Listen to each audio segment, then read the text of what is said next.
Bueno, Ernesto, te voy a presentar un tape de algo que ocurrió ayer en Animales Sueltos, A ver. cuando Daniel Vila, uno de los dueños del canal, o el principal accionista seguramente, le decía y le contó esto a Alejandro Fantino, el conductor, y nos va a servir para presentar a Roberto Gargarela, abogado especialista en derechos humanos, y hablar un poco acerca de la justicia y lo que viene con los cambios La justicia y políticos la también. transición. La justicia, medios, la transición. Escuchá lo que pasaba anoche en América.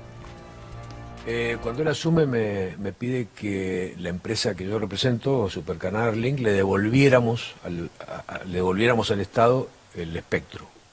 Nosotros estábamos en una situación de conflicto, habían unas medidas judiciales que paralizaban el espectro y él me pidió que se lo reintegrara, que se lo devolviera, porque lo tenía comprometido con Clarín. Yo le dije que no podía, bueno, que sí que no, finalmente le entregué un papel firmado donde decía que yo desistía de esas medidas judiciales y él se comprometió conmigo a guardarlo y presentarlo solamente el día que yo vendiera mi empresa, cosa que no hizo. Como no lo hizo, presentó ese documento judicial antes de tiempo, los abogados de la empresa tenían sus reaseguros y evitaron que ese espectro volviera al Estado. ¿Qué hizo ahí el presidente? Lo mandó al ministro Aguad a meterme una denuncia penal.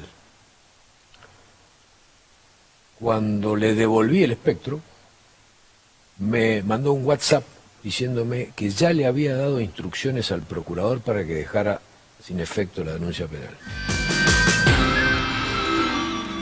Bueno, a ver, no le puede dar instrucciones el presidente de la Nación al jefe de los fiscales. Digamos, la Constitución establece que es un poder autónomo, entre otras cuestiones.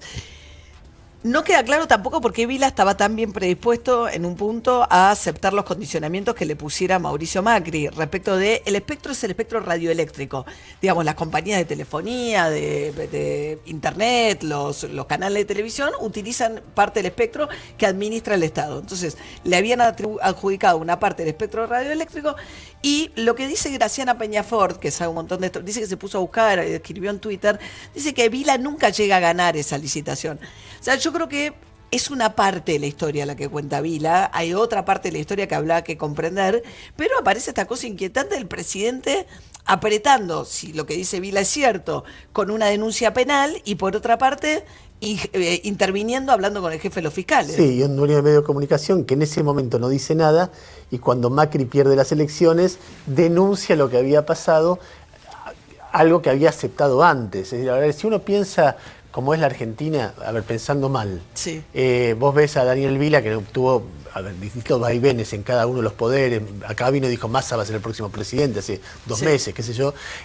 Ahora alineado en otro momento el fragmento de reportaje hace un elogio así como superlativo a la dirigencia de la Cámpora, en un canal que durante todos estos años se expresaba violentamente en contra de la Cámpora y violentamente en contra del kirchnerismo, pero en cualquier caso veo eso, veo a Macri apretando, si es que es cierto lo que dice que tiene Vila. WhatsApp, no Veo una mirada respecto de qué va a pasar con todas estas cosas en la justicia, porque de cada de estos temas veo un escándalo que crece, un juez que de repente toma la denuncia y uno se empieza a mover en una situación en la cual es una gran pregunta, pero habitualmente si uno mira hacia atrás, la justicia persigue a los de los poderes anteriores y libera a los de los poderes actuales. Entonces, así como en estos 4 años había causas contra kirchneristas y una tolerancia enorme hacia los macristas, uno puede imaginarse, tal vez con muy influido por la historia, viene, claro. pero lo que viene es al revés. Vamos a preguntarle a Roberto Gargarela. Roberto Gargarela sigue esto con mucho cuidado.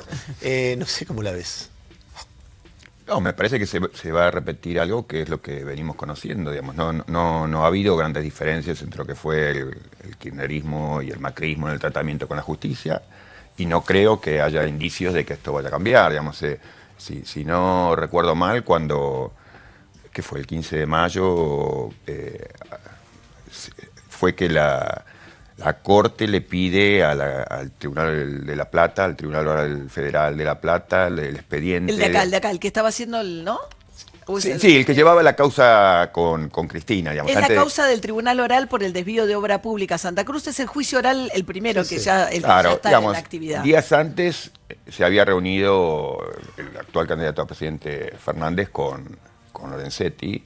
digamos, bueno, que daba indicios de que, digamos, o había una conversación sobre este tipo de causas, o lo que, digamos, en todo caso él había declarado para blanquear esa situación y que estaba, digamos, interviniendo por el caso de Cristóbal López. Lo que quiero decir, digamos, tenemos otra vez una situación de referentes centrales de la política vinculados con grandes grupos de poder, en el máximo nivel de la justicia, interviniendo y pidiendo, digamos, que las cuestiones se resuelvan de un modo u otro, o, digamos, abogando en el mejor de los modos, pero en todo caso, digamos, no es el modo en que el común de los mortales operamos, digamos. No, el presidente además no puede llamar al jefe de los fiscales No, pero por eso hablo de continuidades, digamos. Yo creo que lo que pasa hoy es similar a lo que pasaba antes y es previsible que pase después, que es este vínculo entre la alta política, digamos, las altas esferas de la justicia y los grandes grupos económicos, digamos. Ese tipo de vínculos, ¿no? Sí, que forman parte del modo en que las distintas ramas de gobierno han quedado capturadas por élites que no controlamos y no podemos operar frente a ellas, digamos. O sea, como ciudadanos quedamos en todo caso, digamos, a la intemperie respecto de lo que hacen nuestras élites en cualquiera de las ramas de política o de justicia, ¿no? No, vos marcás, Roberto, digamos, por un lado estos movimientos que buscaban, como parecía, ponerle un freno o que ralentizar ciertas causas vinculadas a las investigaciones contra Cristina Kirchner, y del otro lado aparecen los movimientos donde, como decía Ernesto también, se empiezan a despertar fiscales con relación a las causas con Macri, ¿no? Hay una causa por autopistas, hay otra causa por el tema del correo, ahora ya Marijuán intervino en la causa de la denuncia de Vila, porque Vila dijo, si a mí me pide la justicia, yo voy a llevar los WhatsApp. Entonces parece que recién ahora se despierta una cosa totalmente contracíclica.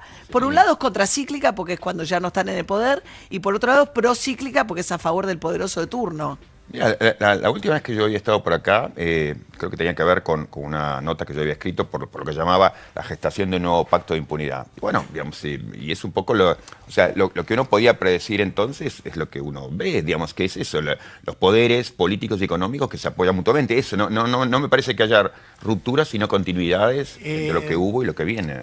Roberto, si uno mira estos últimos 4 años, la gestión de la justicia o lo que ocurrió con la justicia durante el macrismo de Cambiemos, mucha gente de Cambiemos va a decir, mirá, no compares con lo otro ni con lo que sigue, porque acá por primera vez se persiguió a empresarios, se investigó seriamente a empresarios, a políticos de primer nivel, están presos la gente por la tragedia de Once, está preso Vudú, etcétera, etcétera, y eso fue gracias a que empujamos temas como la ley del arrepentido. Acá es la primera vez en muchos años que no hay impunidad. ¿Estás de acuerdo con eso? ¿No estás de acuerdo? ¿Qué ves? No, hubo algo que, digamos, que aparece en América Latina con lo que fue la explosión de la hipercorrupción a nivel, digamos, político, que impulsa la propia Dilma Rousseff, que es la que impulsa, digamos, la primera ley de la delación premiada. Y que es una novedad importante, de la cual ahora un montón aparecen arrepintiéndose de los efectos, de los impactos, el propio, digamos, Alberto Fernández. Entonces, eso ha sido importante, pero hay, digamos, y es producto, como suele ocurrir con cualquier pequeña reforma que se hace en América Latina, luego, digamos, del gran escándalo. O sea, viene el gran escándalo, entonces reaccionamos todos a las corridas, pero bueno, bienvenido eso. Ahora, digamos, el propio gobierno actual, digamos, yo creo que tiene dificultades para hablar orgullosamente de lo que se ha hecho en la justicia, porque, digamos, me parece que había señales de todo tipo respecto de cómo las causas que podían tocar al presidente, sus allegados, sus familiares, etcétera, digamos, bueno, o eran interrumpidas o frenadas, digamos, por las buenas o por las malas, digamos, por llamados telefónicos o no, pero, digamos, misteriosamente, digamos, al gobierno nunca le interesó soltar las manos, digamos, de la relación servicios de inteligencia, justicia, porque, digamos, necesitaba que algunas causas estuvieran bajo cierto control. Entonces, no pudo hacer el gesto, entre comillas, republicano que muchos esperaban y que él mismo había, digamos... Bueno, yo te decía... Pues es que Macri, eso es lo que no termina de romper, digamos, la Claro, situación. no ha querido romper, y ha dado claras muestras de que no ha querido romper ese vínculo entre política, servicio de inteligencia y justicia, porque no puede soltar, evidentemente, digamos, esa es la explicación, no puede soltar ciertas causas que, por las buenas o por las malas, venían contra él, digamos, y entonces... digamos, ¿por qué si no hizo la limpieza, la transparencia en los servicios de CIDE, inteligencia? sí. Ahora, CIDE así como yo te decía, qué argumentaría un macrista. y el lugar de los Angelici en la política, digamos que a uno le puede caer más simpático o menos simpático, pero en todo caso ese tipo como rol. Claro, ese tipo de intermediaciones la necesitó, y no simplemente porque todos tienen que tener diálogo con la justicia, eso lo aceptamos todos, sino porque necesita cierto control firme, porque bueno, hay causas amenazantes. Y eso uno puede decir, bueno, opaca y termina opacando, digamos, lo positivo que se hace. Déjame plantearte otro argumento. Sí. Así como un cambiamista diría esto, un kirchnerista diría, vinieron con el discurso de la institucionalidad, la democracia, etcétera, y de repente empezamos a tener un montón de exfuncionarios detenidos sin condena previa. Ese tipo de actitud no pasaba en la época del kirchnerismo, pasaba muy excepcionalmente con algún caso, pero no era algo habitual y se transformó en algo habitual, con lo cual uno puede decir que eso que dicen que fue lucha contra la corrupción, en realidad fue una persecución más despiadada que aquella por la cual se acusaba el kirchnerismo. ¿Estás de acuerdo con ese argumento? No, tampoco, digamos. A ver, como el elenco de la justicia se mantiene más o menos idéntico a sí mismo desde hace décadas. Entonces, es esperable que los actores judiciales operen de acuerdo a tiempos y demás. Hubo un instrumental que pudieron utilizar en relación con, digamos, el instrumento de la delación premiada que ayudó a remover causas o a activar causas que de otro modo no se hubieran activado. Pero eso no nos lleva a pensar, bueno, ahora, que es lo que muchos se colgaron de esa inercia. Ahora sí tenemos la justicia que persigue. No, es la justicia de siempre, que está calculando, digamos, viendo cómo cambian los tiempos, para dónde sopla el viento. Y entonces no es, Bonadío es el representante del macrismo en la justicia. No, es el representante del kirchnerismo, el representante del goldismo, el representante... Y seguirá siendo, digamos, del próximo gobierno. Entonces tenemos un personal de la justicia que opera con los instrumentos que tiene, digamos, le sirve para hacer los cálculos acerca de, digamos, por dónde avanza y por dónde no. Entonces, el instrumento en una coyuntura política interesante, digamos, ayudó a que apareciera esto que para mí fue muy interesante. Cuando Alberto Fernández hoy dice, no, bueno, porque todas las causas están enviciadas. No, digamos, se hizo lo que la ley permitía que se hiciera, que era, digamos, intercambiar información por, digamos, impunidad o por... La ley del arrepentido. La ley del arrepentido. Ahora, suponiendo que llega el próximo presidente, no importa quién, Sí. y de diciembre te dice, Roberto, vení, ¿cómo hago para salir de esto? No, otra vez, mientras la clase política, la clase judicial siga en el encapsulamiento que tiene, yo creo que no hay ninguna salida, digamos. O sea, por un lado vos decís, salir de los servicios de inteligencia, habría que transparentar toda Por esa un lado, estructura, obviamente, terminarla. eso por un lado, pero por otro lado, en la medida en que no haya algún tipo de control externo, yo diría que tiene que ser control de tipo ciudadano, más intervención de ciudadanía en la política, en la justicia, digamos, son sistemas de protección mutua, digamos, la justicia... O sea, vos no imaginás una medida, vos decís, bueno, la ley del arrepentido sirvió, desde tu punto de vista, para movilizar un poco causas, aún dentro de un sistema que ya está viciado. Correcto. ¿No? Pero en la medida en que no haya un monitoreo ciudadano o un monitoreo externo, digamos, la justicia opera como una gran familia. Y es, digamos, aún los jueces que uno dice están enemistados entre sí, digamos, forman parte de una familia de protección mutua. Otra vez, para bien o para mal, cosas entendibles. ¿Sabes qué pensaba? Pero Sí. tomalo, digamos, desde el tipo de sueldos increíbles. O sea, sería bueno eso, digamos, simplemente poner a la luz lo que ganan los jueces. Los camaristas, digamos, los jueces, digamos. Pero es un insulto, es ¿Qué un son, insulto. 400.000 pesos? Yo diría es bastante más, digamos. Y jubilaciones. Por eso, y ganancias. Entonces, es una situación alucinante de protección mutua. Luego aparecen, digamos, los fuegos de artificio de los que quieren, digamos, sacar la tajada propia, o los que quieren impedir que carguen contra él, o que tienen miedo de que el Consejo de la Magistratura los vaya a acusar, entonces necesitan tener causas guardadas para ver cuándo sacan la amenaza. Pero por eso digo, es la gran familia que, digamos, tiene unos beneficios, unos privilegios extraordinarios mundialmente, digamos, que es ofensivo en todo sentido. Entonces, no es esperable, o sea, ponerlos a ellos en el partido, no, unos son kirchneristas, otros son macristas, No. digamos, no, son de una familia de protección mutua. ¿Sabes qué pensaba? Creo que es Honduras el caso de un país que le dio la investigación anticorrupción a Naciones Unidas. Entonces, Naciones Unidas tenía un funcionario, un extranjero, era un colombiano el fiscal anticorrupción, que volteó 3 gobiernos, uno atrás de otro, porque como no tenían compromisos con nadie,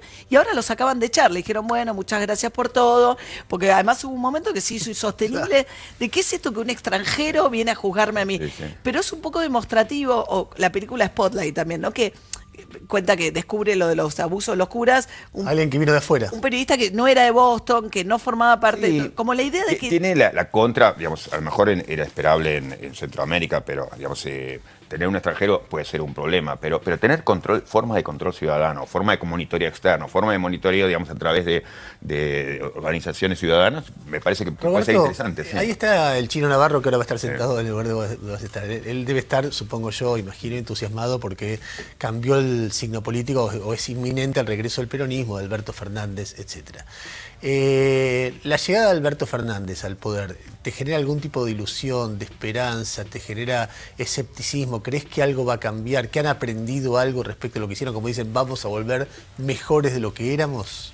Mira, ¿viste el pintor noruego Edvard Munch? Había pintado una obra que se llamaba La desesperación y dijo, no puedo, no me representa lo que quiero decir, entonces siguió trabajando, hizo El Grito. Yo me siento en la situación del grito, ¿no? Siento una situación de enorme angustia, porque tiene que ver, ¿no?, con Alberto, digamos, ese partido a mí no me interesa, digamos, el estado de nuestras democracias.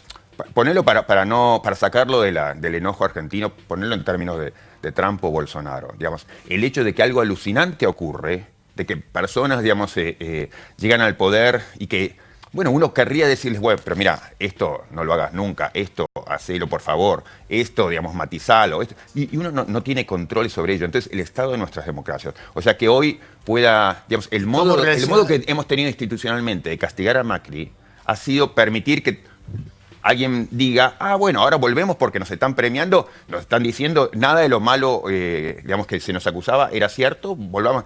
Y no tenemos medios institucionales para decir, mira, esto no es así. Entonces, el estado de indefensión que uno tiene como ciudadano, digamos que eso, el caso de Bolsonaro o Trump lo hace como más vistoso, más visible. Pero eso te voy a decir, alguien que defiende a Alberto Fernández te podría decir, bueno, pero Bolsonaro, Trump, si querés, Boris Johnson, Matteo Salvini, claro, Maduro, bueno, son un tipo de liderazgo, y después está el liderazgo de un político más o menos cualunque, que de repente llega al poder, que tiene un tono distinto. Claro, pero digamos, eso hace visible que no tenemos herramientas como ciudadanos para decirle, pero por favor, esto, digamos, que no se repita nunca más. No tenés. O sea, si hoy quieren volver y hacer exactamente lo que hacían antes, entiendo que no lo harán, pero digamos, porque no tenés claro, pero no tenés herramientas institucionales. ¿Cómo es la convivencia o cómo imaginas la convivencia? Digamos, eso sí va a ser un hecho inédito. La vicepresidenta va a tener 23 procesamientos, creo que tiene. Mira, yo creo que ¿qué va a pasar con una digamos, yo no soy capaz de hacer análisis político, pero para mí el gran predictor siempre ha sido, digamos, esas etapas previas o los dramas que han enfrentado Menem, La Rioja, digamos, Kirchner, Santa Cruz, Macri, la ciudad de Buenos Aires. Alberto, yo diría, que es lo que reivindica el primer gobierno de Kirchner. Cosa que, digamos, o sea, lo que no pueden repetir es las condiciones internacionales, ¿no? Entonces, ¿cuáles son los gestos de Alberto en el primer gobierno de Kirchner? Bueno, sería bueno recordarlo. la corte? Alianza con los gobernadores, digamos, o sea, después del intento, digamos, divertido, entretenido, agradable de la transversalidad, tirarlo por la ventana y volvemos al viejo poder que habíamos denunciado como el poder que había que deshacerse. Entonces es la alianza con lo más conservador de la Argentina. Y pienso que también en su memoria está, digamos, la relación Kirchner-Duhalde. Esto es, yo puedo llegar al poder y me deshago, digamos, de las presiones al segundo día porque tengo los medios para hacerlo. Entonces, esa memoria me parece que opera y ayuda a entender lo que puede pasar. Y también en términos de táctica política, ya que no puedo controlar las variables externas, digamos, y él ya lo ha dicho, digamos, ¿qué tengo que hacer? Tengo que aliarme con los gobernadores, digamos, que es una pésima noticia para Argentina. No porque uno tenga que enfrentarse, pero bueno, digamos, cuando Kirchner llega al poder y digamos, si a uno le entusiasma lo que está ocurriendo, es porque él dice, bueno, la Argentina feudal se terminó, con eso hay que terminar, digamos, acabar con eso. Bueno, a los 2 días se dio cuenta que eso no podía. Iba a terminar también con los servicios de inteligencia. ¿Te acordás que le habían hecho el carpetazo y él prometió que iba a terminar con la CIA y termina abrazado a Stiuso hasta, bueno, después... Eso me parece que es el predictor que tenemos y es una mala noticia, ¿no? Pero dice que él gana poder, o sea y yo creo que esa pintura él la tiene, la asume, digamos, y dice al día siguiente ya tengo el control yo. tiene razón, yo creo que será así. Y en cuanto al modo de ejercicio, es el tipo de cosas que uno puede prever, que es apoyado en el poder real, que es el poder de los gobernadores. Mala noticia. Bueno. El grito de Munch. El grito de Munch. Nos cierra Roberto Gargarella, nos deja con la imagen de grito. Gracias, Roberto, por haber estado acá. Vení que, no sé si lo conoces a Chino Navarro, pero lo invito al Chino mientras tanto. ¿Qué tal? ¿Cómo estás? ¿Todo bien? Te va un gusto. Gracias, Roberto. Chau, Pasa. gracias. Bueno, el Chino Navarro.